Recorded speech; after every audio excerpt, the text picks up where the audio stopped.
ইসলামের কথাটা বললেই একদল মুসলমান আছে, এদের শরীরে লাগে আগুন। এ আগুন লাগায় হইল শয়তানে। যে ধর্ম সব জায়গায় নয়, রাষ্ট্র আলাদা, ধর্ম আলাদা। রাষ্ট্র আলাদা, ধর্ম আলাদা যদি এটা হয়, তাহলে রাষ্ট্র হইল এক লোকের আর ধর্ম হইল আরেকজনের, নাকি? না, রাষ্ট্র যার, ধর্ম তার। মানে পৃথিবীটা কি অন্য কেউ না আল্লাহর? তা আল্লাহ পাক যে নিয়ম কোরআনে কারিমে বা নবীদেরকে দান করছেন, এটা মানুষকে চলার জন্যই তো নবীদেরকে বাড়াইছেন। এটাই কানান নাসু উম্মাতা ওয়াহিদাতান ফাবাআসাল্লাহুন নাবিয়িনা মুবাশশিরিনা ওয়া মুনজিরিন ওয়া আনজালা মাআহুমুল কিতাবা বিল হাক্কি লিয়াহকুমা বাইনান নাসি ফীমা ইখতালাফু ফী। এটা শুধু আমাদের নবী কোনো কথা না, সমস্ত নবীদের ব্যাপারে অর্ডার এইটা, যে আমি ন্যায়ের সহিত, ইনসাফের সহিত যেই আদেশাবলী নিষেধাবলী দিয়া তোমাদেরকে পাঠাইছি, তোমাদের কাম হইল মানব জাতির মধ্যে যত প্রকার মতানৈক্য হবে, যত প্রকারের ঝগড়া হবে, যত প্রকারের সমস্যা হবে, এই সকল সমস্যা আমার এই কিতাব দিয়ে তোমরা কি করবা? সমাধান করবা। এটা হলো আল্লাহ পাকের হুকুম। তাহলে পৃথিবী আল্লাহর, এই গাছপালা যত প্রকার বস্তু আছে সব কিছু আল্লাহর। আমার মাথা থেকে পা পর্যন্ত সকল বডির সকল অঙ্গের মালিক হইলেন আল্লাহ। আল্লাহ পাক দিলেন।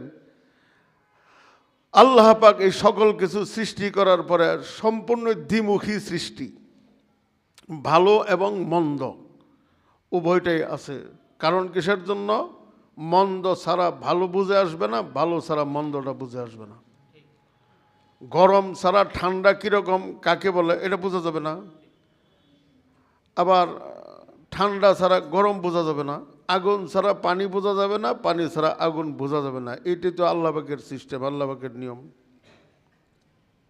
এখন আল্লাহ তাআলা আমাদেরকে প্রত্যেক নবীদের আমলে যেই যেই কিতাব আল্লাহ পাক দান করছেন, ওই কিতাব দিয়া চলবে ব্যক্তি, চলবে পরিবার, চলবে সমাজ, চলবে রাষ্ট্র। বাস হুকুম একটাই। এর মধ্যে দ্বিতীয় কোনো অপশন যে না আমার রাষ্ট্র চলবে আরেক কোনো কিছু দিয়া, সমাজ চলবে অন্য কিছু দিয়া, ব্যক্তির কিছু কিছু বিষয় চলবে এটা, এরকম তো না, এরকম সিস্টেম তো নেই। কেন এরকম যদি কেউ ধারণা করে তাতে সে ঈমান থাকবে না। মুসলমান তো আমরা, যদি তোমরা এটা দাবি করো যে আমরা মুসলমান না, মুসলমান খাওয়ার থেকে আমরা বাইরে, অসুবিধা নাই, এটা তো কোনো সমস্যা না। কিন্তু মুসলমান দাবি করবা আবার আল্লাহর ডাও মানবা, শয়তানের ডাও মানবা, এটা তো সমস্যা, এটা তো সমস্যা। এই যে আমাদের আজকে দেশ, ওরা কি বলে, যেরকম আমাদের সংবিধানে আছে দেশ চলবে চারটে মতবাদ দিয়ে: গণতন্ত্র, সমাজতন্ত্র, জাতীয়বাদ, ধর্মনিরপেক্ষ মতবাদ। জাতীয়বাদ, জাতীয়তাবাদ আর ধর্মনিরপেক্ষতা এটা ওই দুইটারই অংশ, গণতন্ত্রেরই অংশ। ধর্মনিরপেক্ষ মানে কোনো ধর্মকে রাষ্ট্রীয়ভাবে মর্যাদা দেওয়া হবে না। এটা খ্রিস্টানরা বানাই দিছে আমগরে। তাহলে আমরা যে তাদের কথাটা হজম করলাম, তারা কি এই কথা হজম করছে? মানে খ্রিস্টানরা কি ধর্মীয়, তাদের ধর্মকে প্রাধান্য দেয় না? কোনো দেশে ধর্মকে প্রাধান্য দেয়, কোনো দেশে ধর্মীয় ব্যক্তিত্বকে প্রাধান্য দেয়। একই কথা। ধর্মীয় ব্যক্তি যেরকম পপ, পৃথিবীর যে পপ প্রধান, আমাদের বাংলাদেশেও আসছিল, ওরা আসে বিভিন্ন দেশে, তারা যায়। প্রেসিডেন্টের মর্যাদা যাহা, পোপের মর্যাদা তাহা। তাইলে আমগর দেশে যে সবচেয়ে বড় আলেম, হ্যার মর্যাদা যাহা, প্রেসিডেন্ট মর্যাদা তাহা নাকি? কিছুই না। তাহলে তাহলে কি হইল? তো অগরটা দিকে শিখো, সব কিছু শিখছো, এটাও শিখো। খ্রিস্টানদের মতোই চলবার চাও, ওরা যেমনে চলে এমনে চলো, এটা দেও। দেহ আলেমুল আমাদের মর্যাদা হবে কোনটা? সরকারি মর্যাদা। কই? মানে একটা ধোঁকার মধ্যে খ্রিস্টানরা ধোঁকা ফেলাই দিছে, আচ্ছা ওই ধোঁকার মধ্যে আমরা পড়ে আছি।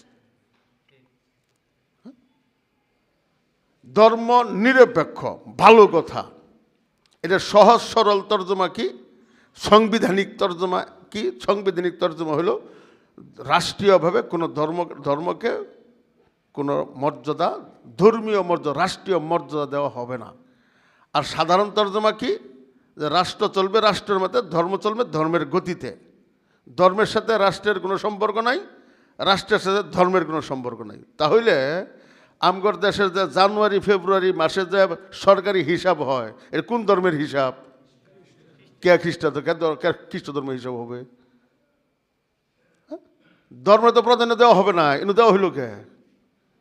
হ্যাঁ, January February March April May June July এই 26 যে এটা কি খ্রিস্টানদের হিসাব?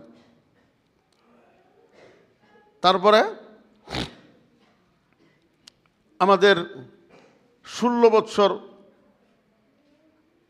মানে 15-16 বছরের মেয়ের যদি বিবাহ হয়, তাহলে রাষ্ট্রে কিছু বলবে?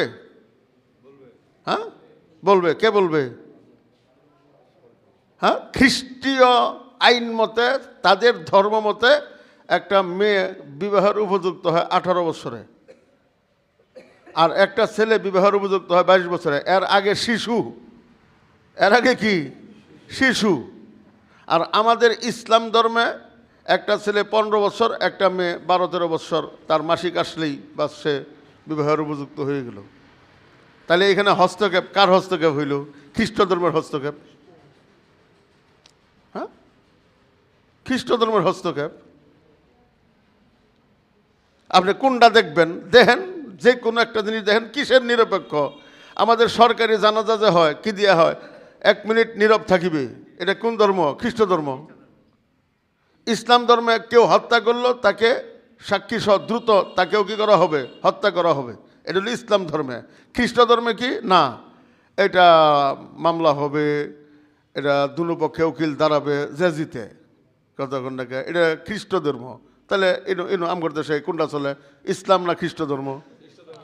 চুরে চুরি করছে, যদি সে অভ্যস্ত চুর হইয়া থাকে, তাহলে তার হাত কেটে দেওয়া হবে। এটা হলো আমাদের ইসলাম। খ্রিস্ট ধর্মের লোকেরা কি বলে, না না, এটা মানবাধিকার লঙ্ঘন। মানবাধিকার লঙ্ঘন, হাত কাটা মানবাধিকার লঙ্ঘন। তাহলে কি করা হবে? তাকে সর্বোচ্চ 5 বছরের সাজা দেওয়া হবে। তাহলে 5 বছরের সাজা দেওয়া হবে। এটা হলো খ্রিস্টানদের তরিকা। কার তরিকা? আর আমাদের তরিকা হাত কাটা। আমগর দেশে চলে কোনটা? খ্রিস্টানদের তরিকা। তাহলে ধর্ম নিরপেক্ষ হইল কেমনে? কোন কোন চালের ভাত খান, কোন ডালের তরকারি খান, কোন ক্ষেতের তরকারি খান?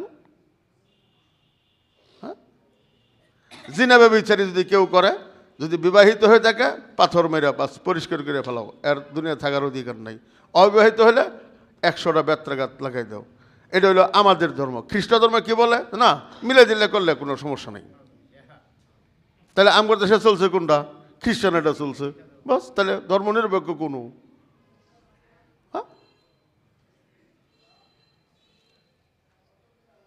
ধর্ম নিরপেক্ষ কই রইল? কোন জায়গাত নিরপেক্ষ?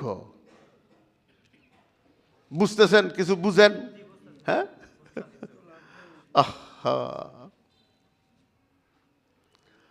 আমাদের দেশে যদি কেউ ডাকাতি করে, তাহলে আমাদের ইসলাম ধর্ম বলে তার 1 হাত 1 পাও কেটে দাও। আর খ্রিস্টানরা বলে না, এটা মানবাধিকার লঙ্ঘন, এটা করা যাবে না।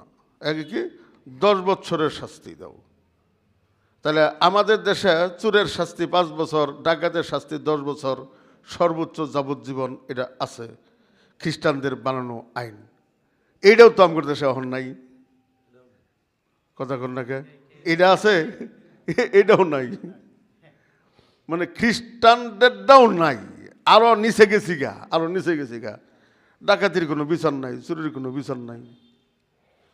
এই যে গাড়ি ঘোড়া নাম্বার প্লেট প্রত্যেকটা গাড়ির সাথে আছে, তাও কম্পিউটার করা। চুরে নিয়ে গেলে পুলিশে কি করবো? শেষ। তাহলে নম্বর প্লেট কি লিগে? টাকা দিলাম কি লিগে? আমি প্রত্যেক বছর যে আমি ট্যাক্স দিতে, কি লিগে ট্যাক্স দিব আমি? হ্যাঁ, তাহলে এই যে এই আমেরিকার মতো হইল, নিলেগে হারা গেল, শেষ। তো এটা তো এই খ্রিস্টানদের তরিকা। বেপর্দা আমার ইসলামের সম্পূর্ণ নিষিদ্ধ, খ্রিস্ট ধর্মের সম্পূর্ণ হালাল। আমার দেশে কোনটা চলে? খ্রিস্টানদের চলে। নিরপেক্ষ কু? খ্রিস্টানদের বনে ঘরে কোনো সম্পদের কোনো সিস্টেম নাই। আমগর দেশের বেশিরভাগ জনগণের সিস্টেম নাই। খ্রিস্টানদের দাড়ি মুছ চাচ্চা পরিষ্কার করে রাখে, অগর কাছে বৈধ, আমগর ইসলামে অবৈধ। তাহলে কোন ধর্ম চলে? দাড়ি চাষার দাই চলে ধর্ম, চাষার ধর্ম, ব্যাগ বেড়া চাষার ধর্ম। হ্যাঁ,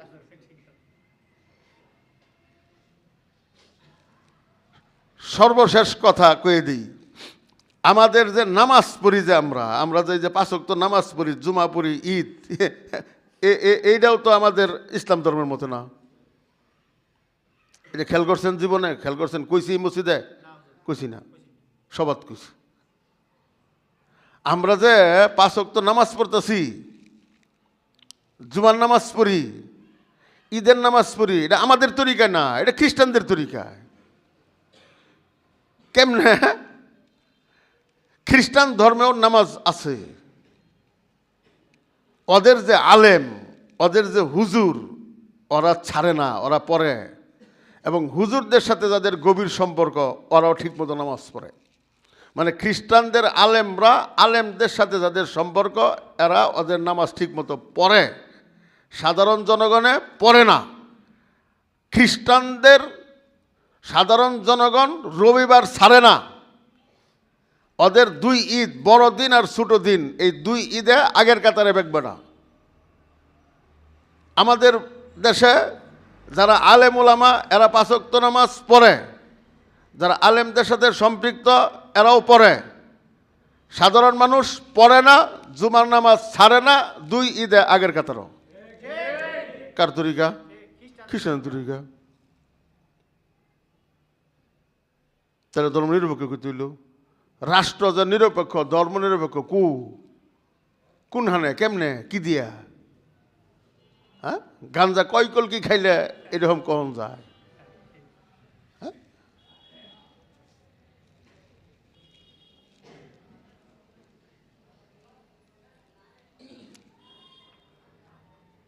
স্বামী যে কোনো অবস্থায় যদি বনিবরাত না হয়, স্বামী স্ত্রী একে অপরের সঙ্গে ঝগড়া, এদের বনিবনা হচ্ছে না, তার ইসলামী আইন উভয় পরিবারকে ডেকে বাস পৃথক করে দাও। আর খ্রিস্ট ধর্মে না, বিয়া যখন করছ এরা ছাড়া যাবে না, ছাড়লে তোমার বিপক্ষে মামলা আছে। আমগর দেশে ছেড়ে দিলে তোর মামলা টামলা হয় না? মামলা হয়। তাহলে কোন তরিকা? খ্রিস্টানের তরিকা। আমাদের বাংলাদেশের ঘরে ঘরে ঘরে ঘরে ডাইনিং টেবিল পৌঁছাই দিছে খ্রিস্টানরা। আমরা খ্রিস্টানগর বাড়ির ঘরে ঘরে দস্তরখান পৌঁছাই দিছি। কথা কোন না? মানে আমরা খ্রিস্টানদের বাড়িতে দস্তরখান পৌঁছাই পাইছি না, ওরা আমগর বাড়ি বাড়ি ডাইনিং টেবিল পৌঁছাই দিছে। তো পৌঁছাই দিছে। হ্যাঁ, কোন তরিকা? খ্রিস্টানদের তরিকা। হ্যাঁ, 15 বৎসরের নিচে কোনো ধর্ম শিক্ষা দেওয়া হবে না, নৈতিকতা শিক্ষা দেওয়া হবে। বাহ, এটা হলো খ্রিস্টান ধর্মের কথা। আমগর দেশে একই স্কুল কলেজ ভার্সিটিতে ছেলে মেয়ে আলাদা করা যাবে না, এটা খ্রিস্ট ধর্ম। আমগর দেশে ওইটাই। খ্রিস্টান ধর্মের পোশাক প্রতিটা পরিবারের মধ্যে। আমাদের পোশাক পৌঁছাইতে পারছি খ্রিস্টানদের বাড়ি? খ্রিস্টানরা পায়জামা পাঞ্জাবি পরে, আমরা প্যান্ট শার্ট পরি নাকি? কথা কন নাকি লিগা? এই প্যান্ট শার্ট খ্রিস্টানদের পোশাক। পরেন, আপনি পরেন। আপনার টাইট ফিট পোশাক, যেই পোশাক পরলে মহিলাদের উঁচা নিচা এই সমস্ত অঙ্গগুলো দেখা যায়, এটা পরা হারাম। আপনারা যে প্যান্ট পরেন, কীরকম প্যান্ট পরেন? প্যান্ট পরলে মোটামুটি একবারে সামনে উঁচা কতটুকু, পিছের ভাঁজ কতটুকু, সব ইঞ্চি টেপে মাপা যাবে। তাহলে হালাল কেমনে হয়? আমাদের ঘরে ঘরে প্যান্ট শার্ট ঢুকাই দিচ্ছে। কথা কন না কে? হ্যাঁ, বেপরদা ওরা আমাদের ঘরে ঘরে পৌঁছে দিছে, আমরা বুরকা ওদের ঘরে ঘরে পৌঁছে দিছি। হ্যাঁ, তাহলে কি হইল তাহলে? আচ্ছা আহেন,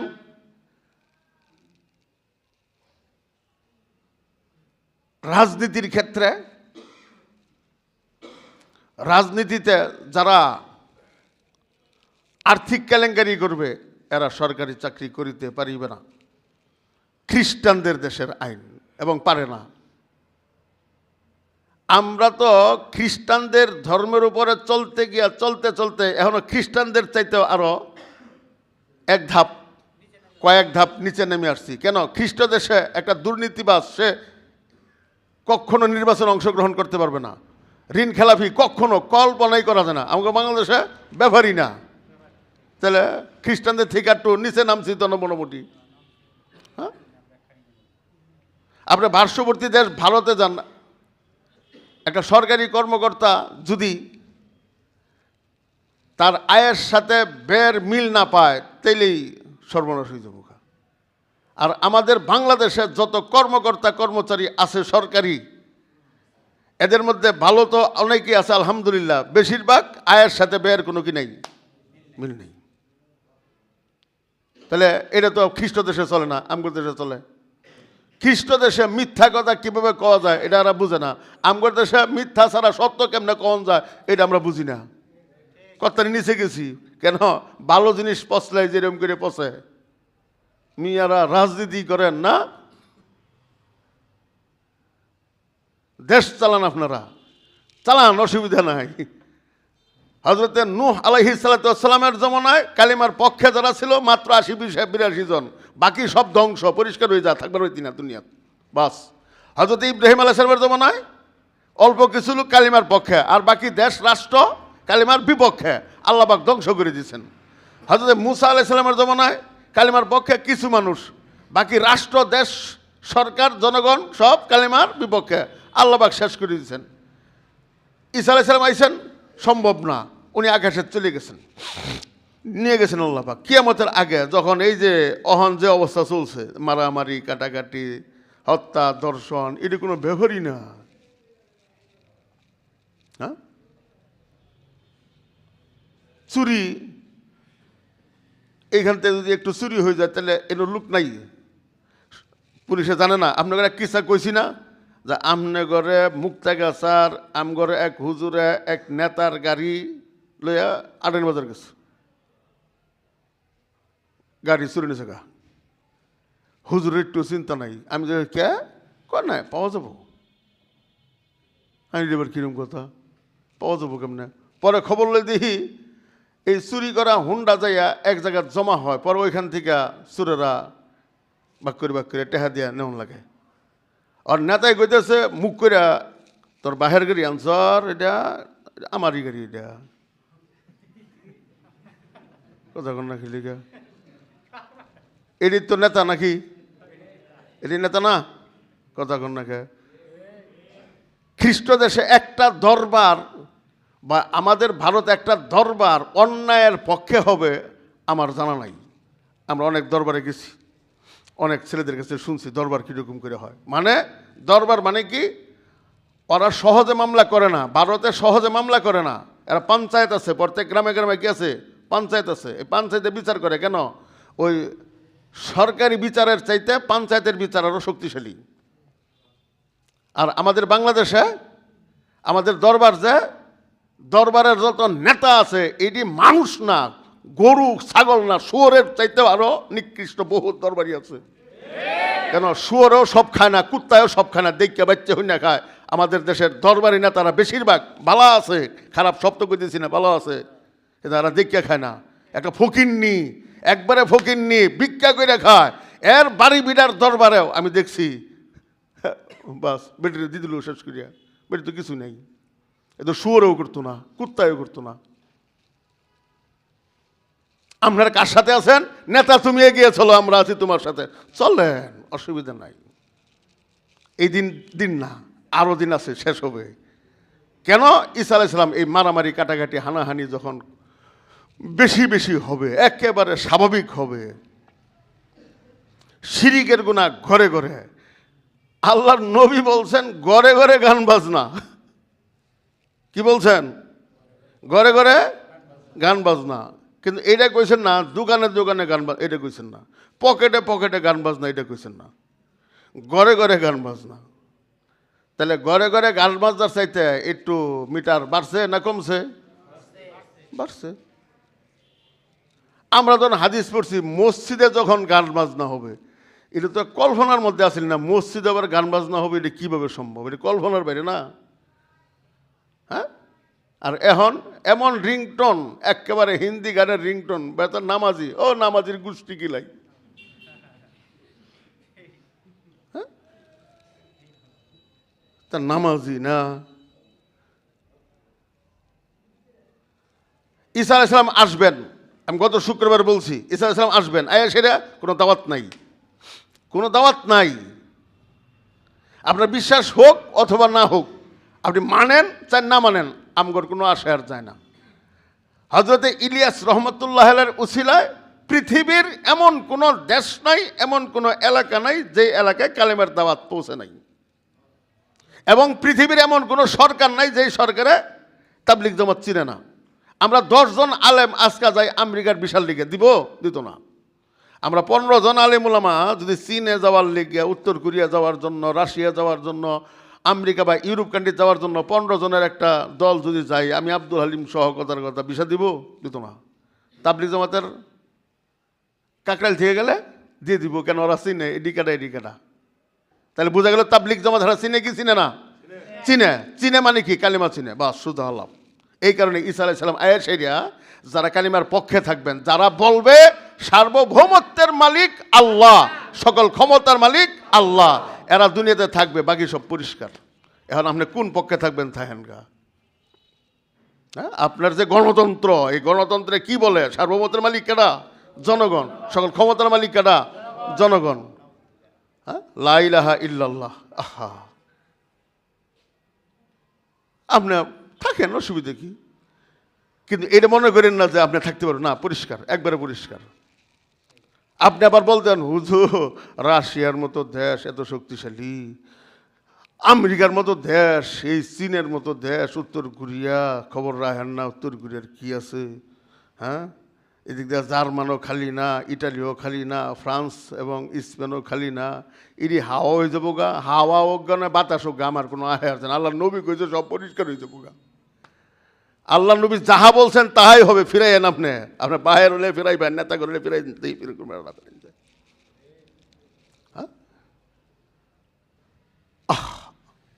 সুষ্ঠু জিনিসটাকে যে আমরা বুঝি না। এই যে ব্যবসা চলছে, আমি বলছিলাম ব্যবসার কথা, আজকে শুরু করি, আগামী শুক্রবারে শেষ করবনি। এই যে ইসলামের প্রত্যেকটা বিষয় আমি ইনশাল্লাহ বলবো আপনাদেরকে, যে পর্যন্ত আমার হায়াত আছে, যে পর্যন্ত চলে, প্রতিটা বিষয়। আজকের থেকে বিসমিল্লাহির রহমানির শুরু করলাম ব্যবসা। এই ব্যবসার আয়াত কি একটা? অনেক। হাদিস কি একটা? অনেক হাদিস। কিন্তু আমরা মাদ্রাসাটাকে বানাইছি বেফাক। বেফাক মানে নিশ্ছিদ্র, মানে মাদ্রাসা থেকে কোনো হাদিস কোরআন যেন বাজারে যাবার না পায়। নিশ্ছিদ্র নিরাপত্তা মাধ্যমে আমাদের কোরআন হাদিসকে মাদ্রাসার মধ্যে আটকায় রাখা হয়েছে। ব্যবসা 3 প্রকার। 3 প্রকার ব্যবসা বুঝতে হলে আগে ভূমিকা বুঝেন। আমি যে আলেম হইছি, মোটামুটি এলেম কিছু আছে তো নাকি? কথার কথা আমি দাবি করি না, আছে তো কিছু বোধ হয়। এই এলেমটা কি আমার জন্য না জনগণের জন্য? জনগণের জন্য। বিজ্ঞানীরা যে বিজ্ঞানের মাধ্যমে বিভিন্ন প্রকারের আবিষ্কার করেন, এটা কি ওই ব্যাটার লিগা না পৃথিবীবাসীর লিগা? পৃথিবীবাসীর লিগা। বুঝছেন তো? একটা রাষ্ট্র ক্ষমতায় যিনি থাকেন, উনি কি ওনার পরিবারের জন্য না রাষ্ট্রের জন্য? সকল জনগণের জন্য। তাহলে আপনি যে অর্থ সম্পদের মালিক হইছেন, এইটাও আপনার না, এটাও জনগণের জন্য। আমি যে হাজার হাজার কোটি টাকার মালিক হইছি, এটা কি আমারই থাকবে? এটা আমার জন্য আল্লাহ পাক দিলেন না, আমাকে জ্ঞান বুদ্ধি দিছেন। এই কারণে গরিব থাকাটা সহজ, বিচার সহজ, ধনী হওয়াটা অনেক কঠিন। কেন? তোমাকে আল্লাহ পাক দন দিছে, ওই মেধা তোমাকে আল্লাহ পাক দিছে, যেই মেধার বদৌলতে, এই মেধাও আল্লাহ পাকের দেওয়া। তুমি হাজার কোটি টাকার মালিক হইলা, এই হাজার কোটি টাকা তুমি খাবা না তোমার সন্তানরা খাইতে পারবে? তাহলে কি করতে হবে? এটাও কার জন্য? জনগণের জন্য। জনগণরা কিভাবে দিবা? জনগণরা 2 ভাবে তুমি দিতে পারো। 1 নম্বর, যে তুমি এমন একটা ব্যবসা চালু করবা যেই ব্যবসার মধ্যে কোনো লাভ থাকবে না। যেই জিনিস উৎপাদনের মূল্য যাহা, তোমার ব্যবসা হবে তাহা। এটা হলো মধ্যম শ্রেণীর কোটিপতি যারা, তাদের ব্যবসা। আর শত শত হাজার হাজার কোটি টাকার মালিক যারা, তাদের ব্যবসা কি হবে? যে তোমার বৎসরে 100 কোটি টাকা আয় হয়, এই 100 কোটি টাকা তো তোমার না, এটা আল্লাহর দেওয়া। তুমি কি করবা? কারণের মতো জমা করে রাখবা না তো। তোমার প্রত্যেক বছরটা গেলেই 100 কোটি টাকা, তাহলে তুমি 50 কোটি টাকা নিজে রাখো, আর 50 কোটি টাকা তুমি জনগণের মাঝে বিলাইয়ে দাও। কেমনে বিলাবা? দুইভাবে বিলাবা। 1 নম্বর বিলাবা কেমনে? তোমার মূল সম্পদের 40 ভাগের 1 ভাগ তুমি, কথার কথা, 40 কোটি টাকার মালিক, 1 কোটি টাকা গরিব মিসকিনরে দিয়ে দিবা। তুমি 40,000 কোটি টাকার মালিক, তাহলে 1000 কোটি টাকা গরিব মিসকিন দিবা, এটা জাকাত দিবা। 2 নম্বর, তোমার প্রত্যেক বছর ইনকাম কত? 1 কোটি টাকা। তাহলে 1 কোটি টাকা যদি হয়, তাহলে 50 লক্ষ টাকা তোমার ব্যাংকে রেখে দাওগা, আর 50 লক্ষ টাকা তুমি প্রত্যেক বছর এটা জনগণরা যারা নিশ্চিত গরিব, এদের সিস্টেম করা থাকবে, এদেরকে দিবা। কেমনে? একটা গরিব মানুষ, মোটার কথা মুক্তাগাছার মধ্যে অসহায় নারী আছে, কথার কথা 500, এই 500 নারীকে তুমি খাদ্য দিবা। চাউল আছে 50 টাকা কেজি, অগরে দিবা তুমি 25 টাকা কেজি। চাউল আছে, তরকারি যেটা হবে কথার কথা 50 টাকা কেজি, তুমি দিবা এটা। টিনের দাম আছে 10,000 টাকা পান, তুমি দিবা তাহলে 5,000 টাকা পান। বৎসরে তুমি 50 লাখ টাকা খরচা দেও। তাহলে বাংলাদেশের কি যে কয়, প্রত্যেক বৎসরে 100, 150, 200, 500, 1000 কোটি টাকার লাভবান হয়, এরকম লোক নাই, এরকম গার্মেন্টসওয়ালা নাই। কোকাকোলা কোম্পানি, হ্যাঁ 4,000 কোটি টাকা সরকারে জোর করে দিছে গা, ওই পদ্মা ব্রিজ করবার লিগে। কথা কন না, এই 4,000 কোটি টাকা যে জনমতের মধ্যে, এই যে আমাদের অসহায় কত ফ্যামিলি, তোমার হাজার হাজার কোটি টাকা ব্যাংকে, হাজার হাজার কোটি টাকা সুইস ব্যাংকে, হাজার হাজার কোটি টাকা তুমি দুনিয়া শুদ্ধা লাইরে থুইছ, ছড়াইয়া রাখছো। আর বাংলাদেশের মানুষ না খেয়ে থাকে। বাংলাদেশের মানুষ 1 কেজি গোশত ক্রয় করতে পারে না। জিনিসের দামগুলা কিরকম, কি সিন্ডিকেট! আল্লাহু আকবার। এই সিন্ডিকেট হারাম। নাহা রাসূলুল্লাহ সাল্লাল্লাহু আলাইহি ওয়াসাল্লাম আন বাইইল মুযাবানা আল মুহাকালা। সিন্ডিকেট হারাম। আমি আমার জিনিস বিক্রি করবো, আমার কে দায় কি? আমি আমার 100 টাকার জিনিস 1 টাকা দিয়ে বিক্রি করবো। কিন্তু আমগর আলেম ওলামা তো ব্যবসা নাই।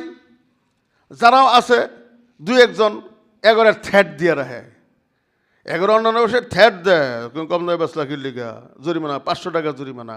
ঔষধের সেক্টরটা, ঔষধ, যেই ঔষধ ছাড়া আমার সন্তান বাঁচবে না, যে ঔষধ ছাড়া আমার বাপ মা শান্তিতে থাকতে পারবে না, এই ঔষধের মধ্যে যদি 5টা টাকা কেউ ওষুধ কম রাখে আর সমিতি জানে, তাহলে 500 টাকা জরিমানা।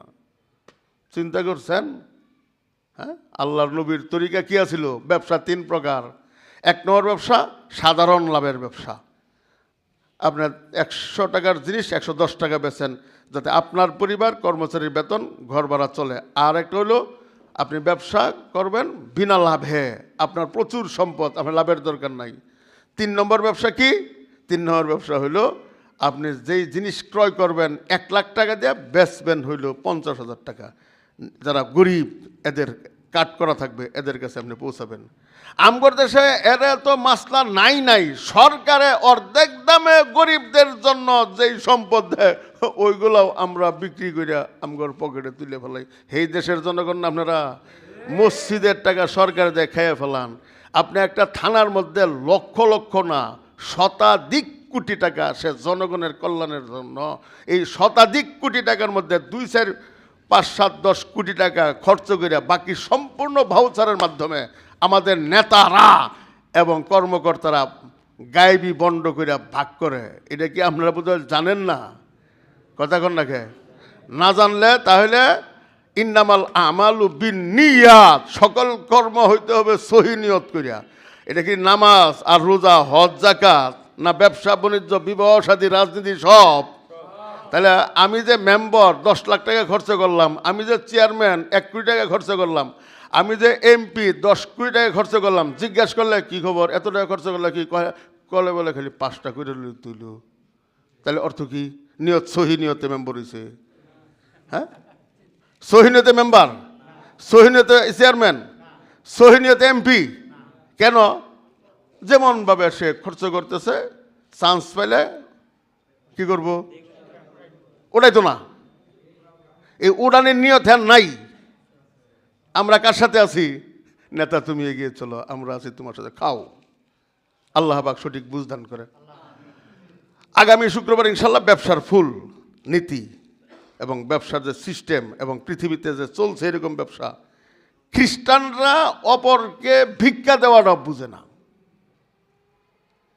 অপরের সহযোগিতা করবে দূরের কথা, কর্জ, বাংলাদেশে আমাদের ইসলামে কর্জের সিস্টেম, মাই ইউকরিজুল্লাহু করজান হাসানা, কর্জ আছে, খ্রিস্টানরা বুঝে না। আমাদের দেশেও করজারা হন নাই। কার চরিত্র? মানে এ টু জেড খ্রিস্টানদের চরিত্র। একটা ব্যক্তি থেকে রাষ্ট্রের প্রতিটা রন্ধ্রে রন্ধ্রে খ্রিস্টান, বাস। আবার কি কই, গায়রিল মাগদুবি আলাইহিম ওয়ালাদ-দাল্লিন, এটা হলো মহা বাটপারি। মানে নামাজ পড়বার আহি না, বাটপারি করবার লেগে আহি। নামাজ পড়বার লেগাইছি, বাটপারি করবার লেগাইছি। কার সাথে? আল্লাহর সাথে। সারা জিন্দেগি দেশবাসীর সাথে বাটপারি করিয়া মসজিদ আহি আল্লাহর সাথে বাটপারি করবার লেগে। কি গায়রিল মাগদুবি আলাইহিম ওয়ালাদ-দাল্লিন, আল্লাহ আমগরে ইহুদি খ্রিস্টান, যে ইহুদি মালাউন অভিশপ্ত, যে খ্রিস্টানরা পথভ্রষ্ট, আল্লাহ অগর পথে আমরা যাইতাম না। এর কার লগে বাটপারি হয়? আল্লাহর সাথে বাটপারি। তোমার মুখে দাড়ি নাই, কিভাবে কও গায়রিল মাগদুবি আলাইহিম ওয়ালাদ-দাল্লিন? তোমার বউ পর্দায় থাকে না, তোমার মেয়ে পর্দায় থাকে না, তোমার হালাল হারামের কোনো খবর নাই, তুমি কেমনে কও গায়রিল মাগদুবি আলাইহিম ওয়ালাদ-দাল্লিন? আবার বিচার দেও গিয়া যে এই মসজিদে খালি রাজনীতির আলোচনা হয়। এটা কি রাজনীতির আলোচনা করলাম না কোরআন আলোচনা করলাম? তাইলে তুই মুখ দিয়ে কিভাবে কস গায়রিল মাগদুবি আলাইহিম ওয়ালাদ-দাল্লিন? যে আল্লাহ আমি যাইতাম না, মালাউন ইহুদি অভিশপ্ত খ্রিস্টানদের পথে আমি যাইতাম না। এটা বাদ দাও তুমি। এই পর্যন্ত কও ইহদিনাস সিরাতাল মুস্তাকিম সিরাতাল লাযিনা আনআমতা আলাইহিম, বাস থাকা। ইনি কইলেও নামাজ নাও গা, কেটা দেখবো? হ্যাঁ, তুমি যে হারাম খাইয়া যে সুদের টাকা, চাঁদাবাজির টাকা, ঘুষের টাকা খাইয়া যে মসজিদে আইছ, তোমার কাপড় যে হারাম টাকার, তোমার খাদ্য যে হারাম টাকার, হ্যাঁ, তোমার বউ, তোমার স্ত্রী, তোমার মেয়ে, তোমার মা, তোমার বোন যে ব্যবহার দিয়েছিল, তুমি দায়ুস, তোমার জন্য জান্নাত হারাম। তা আল্লাহ জানে না তোর নামাজ হইতেছে না? হ্যাঁ, বিচার দেন, অসুবিধা নাই, বিচার দেন। বিচার দিলে কি হবে? মানে বাঘেরে যদি কন্তরে বাইরিয়া ফিরে একেবারে জঙ্গলের মধ্যে ফাটাই দিব, কথা কন না খেয়ে, তাহলে বাঘে কি হবো? কহ আরো কয়েকটা বাড়িতে। ওই যে ছোটবেলা কিসা শুনছিলাম, দুই লোকের ঝগড়া, একটা চর মেরা তোরা একেবারে আমেরিকা পাঠাইতো, মানে সৌদি আরব পাঠাই দিব। আরেক বেটায় কয় তুমি আমার 2 চর দিয়ে আমেরিকা পাঠাই দাও। হ্যাঁ, বাঘেরে যদি বলা হয় তোরা ফিরে কই পাঠাই দিব? গভীর জঙ্গলে পাঠাই দিব। বাঘ কি করবো? আরো কয়েকটা দেও বেশি, তাড়াতাড়ি পাঠাই দাও। আপনারা যে বিচার দেন আবার হুমকি দেন,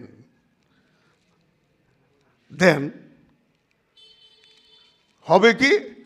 আমারে ফিরাইয়া কবরে ভরাই দিবেন। আমরা দুনিয়াতে আইছি দুনিয়া থাকবার লেগে না, কবরে যাবার লেগে।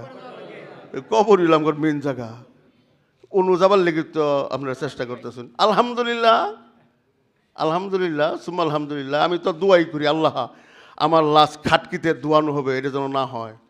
আমার লাশ একবারে কাপড় সুন্দর করে পরাইয়া জানাজা পড়া হবে, এরকম যেন না হয়। ইসলামের শত্রুদের হাতে আল্লাহ এমনভাবে আমাকে মারবা যে বস্তাত করে যেন লাশ জানাজা দেওয়া হয়। 2-4 লক্ষ মানুষ হবে, আমার এটার দরকার নাকি? 3 জন লোক আর 1 জন ইমাম সাহেব, 4 জনের জানাজা যথেষ্ট। আর কি চাইন? এই যে কই দিলাম। কিন্তু ইসলামের বাহিরে আমাকে নির্দিষ্ট করে বলেন যে আমি আপনাদের বিপক্ষে এই কথাটা কইছি, এটা কই দেন। আমি তোর মুক্তাসার বাইরে না, মুক্তাসার ভিতরেই আছি, কই দেন তো হয় এই কথা, এইভাবে কন কি লিগা, এমনি এমনি কোন, আমার শিখাই দেন। কথা বুঝাইছি কিনা? কিন্তু গায়রিল মাগদুবি আলাইহিম ওয়ালাদ-দাল্লিন যে বলেন, একটু সাবধানে বলবেন। মানে মাগদুবি আলাইহিম তর্জমা করছি বহুত। মাগদুবি মানে অভিশপ্ত, মানে ইহুদি, অভিশপ্ত ইহুদির পথে আল্লাহ আমাদেরকে নিও না। ওয়ালাদ-দাল্লিন পথভ্রষ্ট খ্রিস্টানদের পথে আমগরে নিও না। এই কথাটা যে বলবেন, আজকে একটু চিন্তা করে কোন যে ঘুষের টাকা, সুদের টাকা, হ্যাঁ, এই দরবারের টাকা, চান্দাবাজির টাকা খাইয়া পোশাক নিয়ে যাইলাম, কীভাবে কমু গায়রিল মাগদুবি আলাইহিম ওয়ালাদ-দাল্লিন? এটা মনের মধ্যে যদি একটু দাগ আসে যে এই গায়রিল মাগদুবি আলাইহিম ওয়ালাদ-দাল্লিন কথাটা বলতে গেলে একটু সমস্যা লাগতেছে, তাহলে হেদায়েত কফলে জুটতেও পারে। আর যদি গঞ্জ কোগা হালিম সুবে কুলিল, অসুবিধা নাই। আল্লাহ পাক সঠিক বুঝদান করে, তাদের সুন্নত বাকি চাটের কাছে সুন্নত।